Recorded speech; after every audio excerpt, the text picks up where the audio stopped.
Идем на завтрак.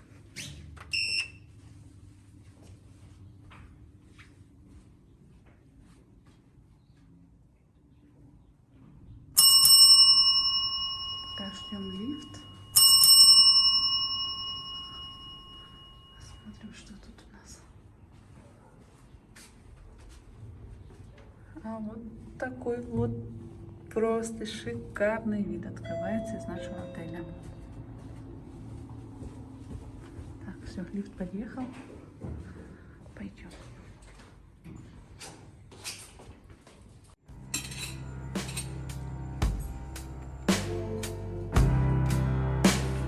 Начинается наш второй день в Иерусалиме. Утром нам надо как следует подкрепиться, и мы поднимаемся на 6-й этаж отеля, где на завтрак нас ждет шведский стол с местными блюдами.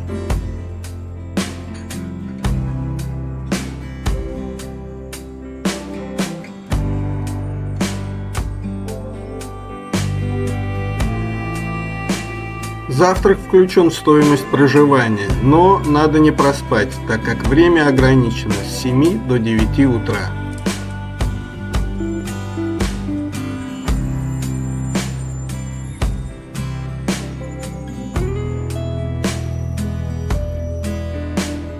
Зал пока еще не успел заполниться постояльцами отеля. Вчера мы чуть не опоздали, думая, что завтрак до 10, и у нас еще есть больше часа времени в запасе. Так что в этот раз мы пришли пораньше, сразу к 7 часам, и можем позволить себе неспешную утреннюю трапезу.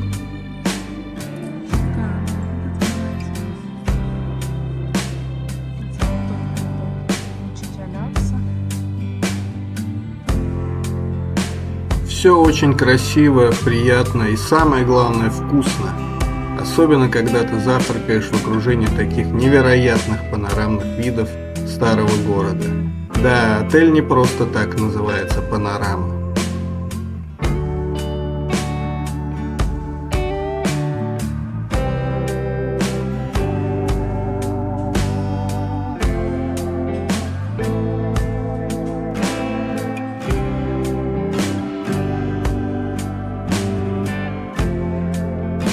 Сегодня мы встретимся с нашими друзьями и прогуляемся по одному из известнейших мест Иерусалима – рынку Махане Иегуда.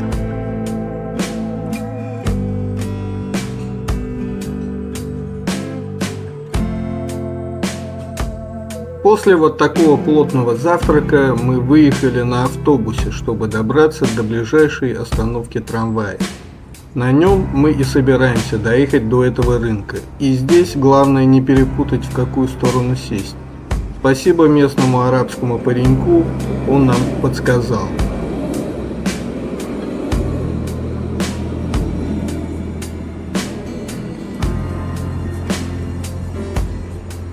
Мы сели в нужную нам сторону, и пока мы едем, расскажем вам немножко про этот трамвайный маршрут.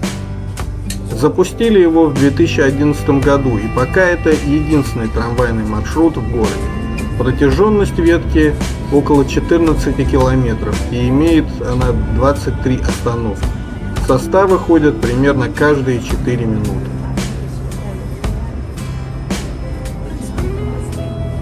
В трамваях предусмотрено объявление остановок на иврите, на арабском и на английском языках. Удобно не только для местных жителей, евреев и арабов, но также и для туристов.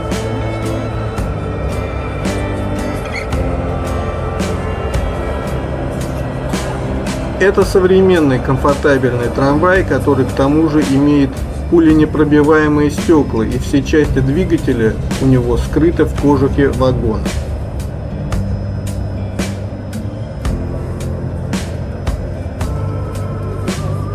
За удобство, безопасность и мобильность трамвай успел обрести большую популярность и теперь также является одной из достопримечательностей города. Оплата проезда происходит по местной транспортной карте, которая называется RAV-CAP. Стоимость проезда 6 шекелей, это примерно $1.60 или в пересчете на рубли примерно 140 рублей. Один проезд предусматривает бесплатные пересадки на городской автобус или другой трамвай в течение 90 минут. Заправить карточку можно на терминалах возле остановок.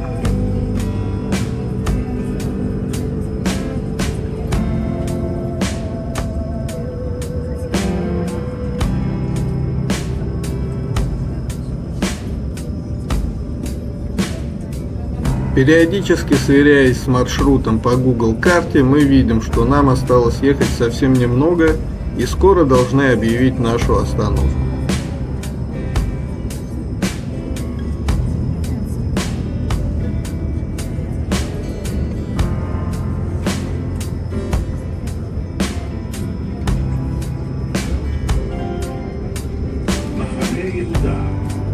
נא לא לשכוח חפצים אישיים ברכבת. يرجى عدم ترك الأغراض الشخصية في القطار. Please do not forget personal belongings on the train. Наконец мы доехали и выходим из трамвая прямо напротив рынка.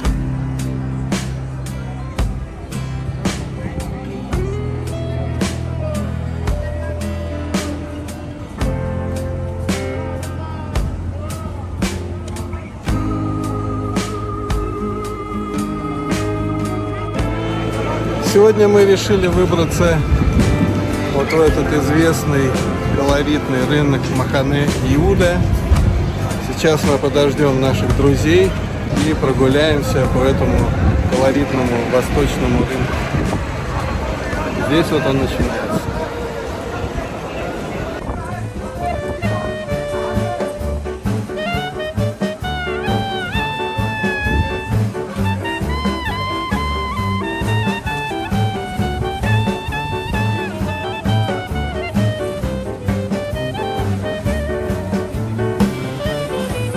Махане Иуда – самый крупный и посещаемый рынок Иерусалима. Это очень популярное и атмосферное место жители города называют просто шук, что в переводе означает «рынок».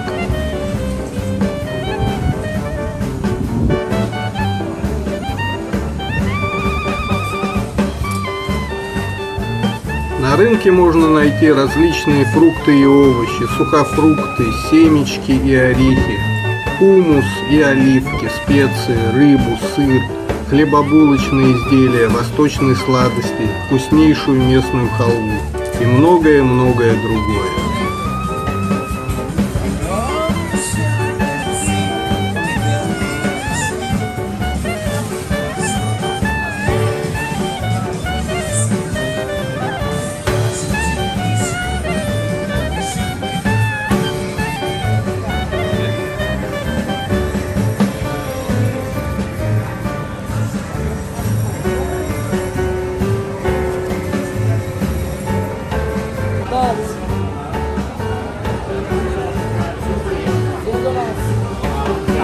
Торговцы в лучших восточных традициях зазывают вас к своим прилавкам и угощают своим товаром. Здесь царит задорный дух базара и предприимчивых торговцев. На этом рынке можно найти как кошерные, так и халяльные заведения.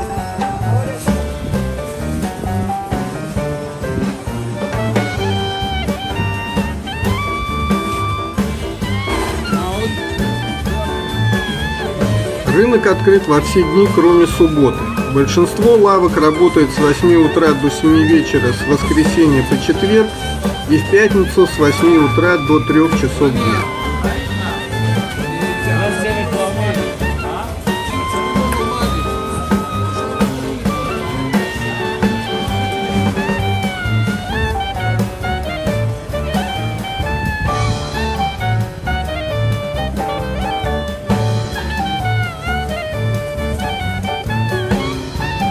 Мы попали сюда в воскресенье утром, на следующий день после шаббата, так что народа на рынке пока не так уж много.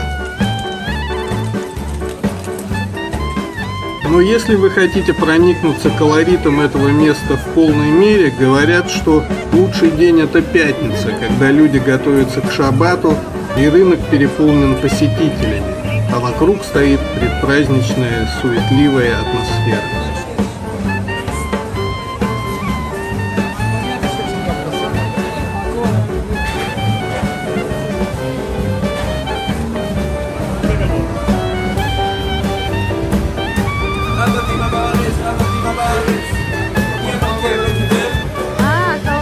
חווה טבע בארץ, חווה בישראל.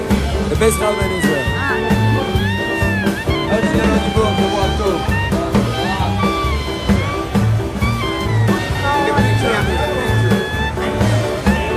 Если вы хотите погрузиться в настоящую живую атмосферу местной жизни, прочувствовать местную культуру и насладиться местной кухней, то мы настоятельно рекомендуем вам посетить этот рынок. Рынок расположен между главными улицами Яффо и Агриппас. Доехать можно на городском скоростном трамвае, как это сделали мы.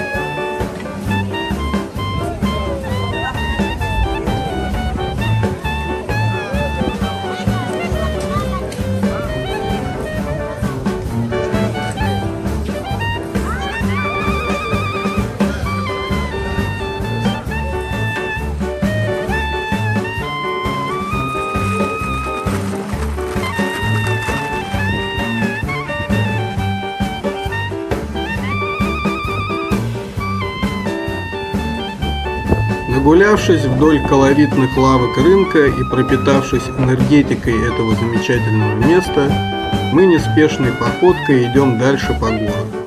И ноги сами вновь ведут нас к стенам старого Иерусалима. Ничего не поделаешь, это пропитанное историей человечества место притягивает тебя, и сопротивляться этому бесполезно.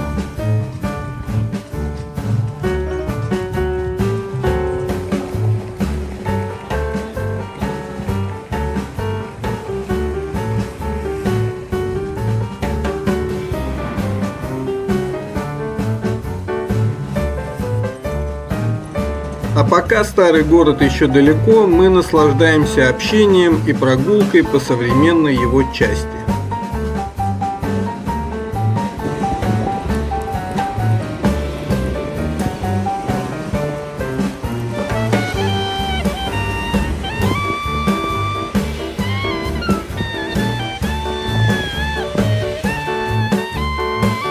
Новая часть Иерусалима в целом произвела приятное впечатление. Здесь наблюдается гармоничное слияние истории и современности. Чувствуется, безусловно, свой характерный колорит, но в то же время ты понимаешь, что город динамично развивается, идя в ногу со временем.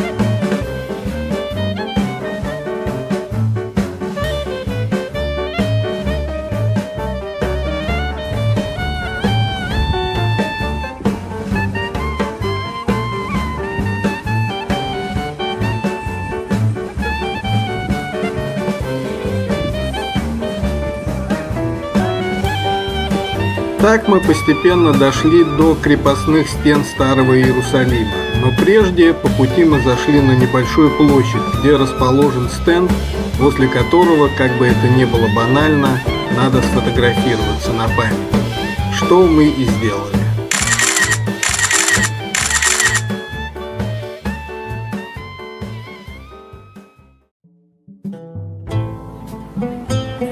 И вот снова перед нами величественные стены древнего Иерусалима. Заходим в старый город через уже знакомые нам Яффские ворота. Нашей малышке Иерке тоже нравится гулять по старому городу, и она с удовольствием все вокруг рассматривает. Потом мы подкрепились в одной из кафешек, спрятанных в лабиринте улочек старого города, и сделали пару фоток на память.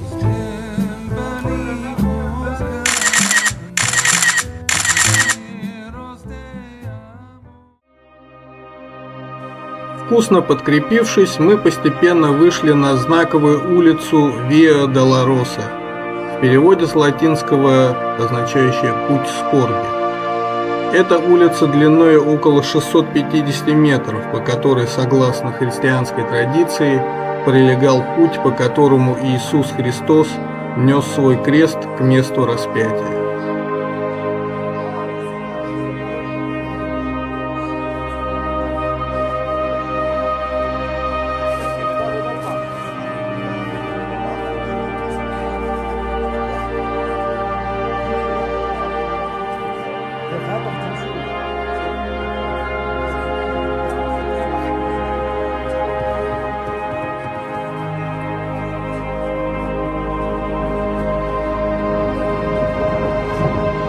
На этой улице находятся важные остановки крестного пути Христа. Всего их 14.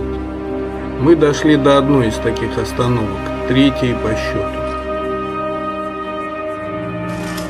На этом месте Иисус первый раз упал под тяжестью креста, который он нес к месту распятия на горе Голгофа. Здесь находится часовня, которая вплотную примыкает к капелле, принадлежащей армянской католической патриархии.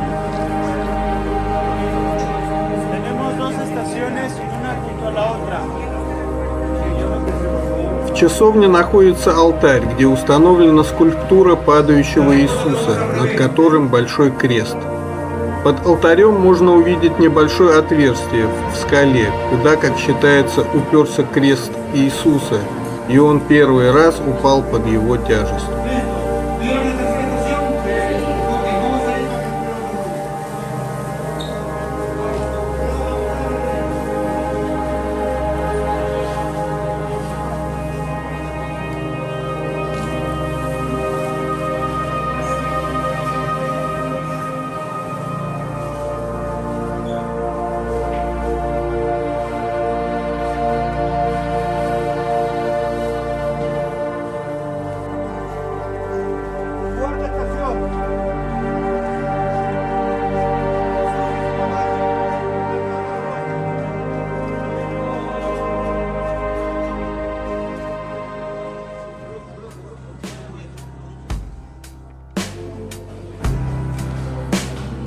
Прямо возле третьей остановки крестного пути находится скрытое сокровище в хаосе суеты старого города.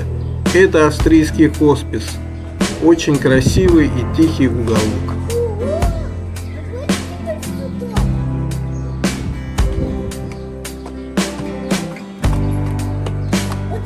Он был построен в 60-е годы XIX века в самом центре старого города, как больница, и был предназначен для паломников из христианского мира, которые прибывали в порт Яффа и оттуда шли пешком до Иерусалима.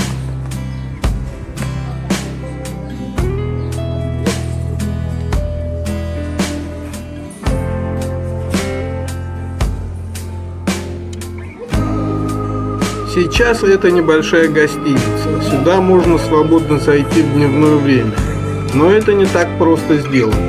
Вход скрыт от посторонних глаз.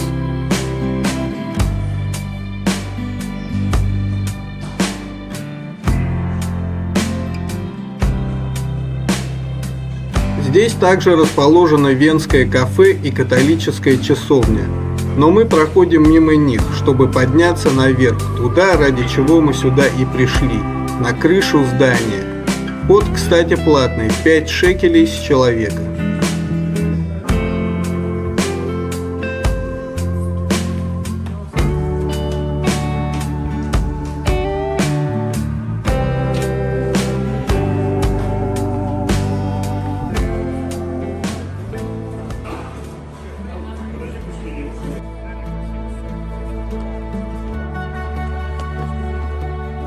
И вот, наконец, мы на месте.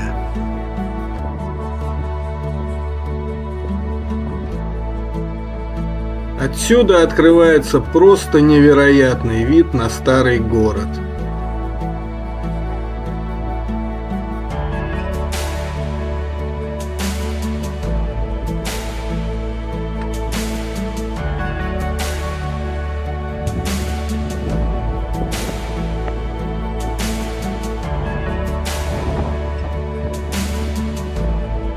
Здесь мы можем увидеть и мечеть Купол Скалы, и храм Гроба Господня, и другие священные сооружения старого города. А вокруг них жилые постройки.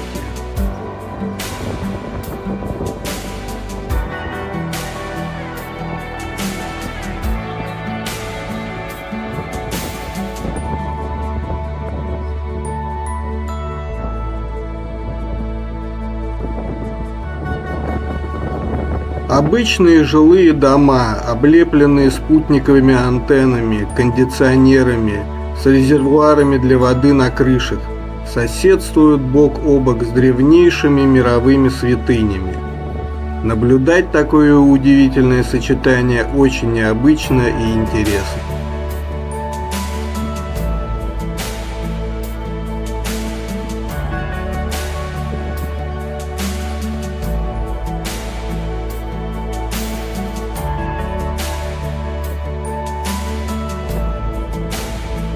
Естественно, такую красоту невозможно не запечатлеть на фотоаппарат, поэтому я сделал несколько интересных снимков.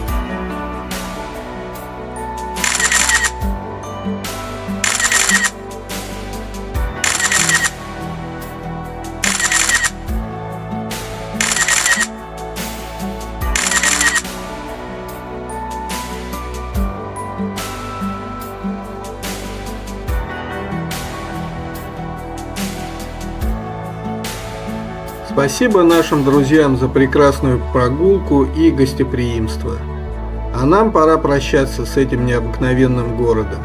Мы спешим в аэропорт в надежде, что еще раз посетим эти невероятные, пропитанные историей места.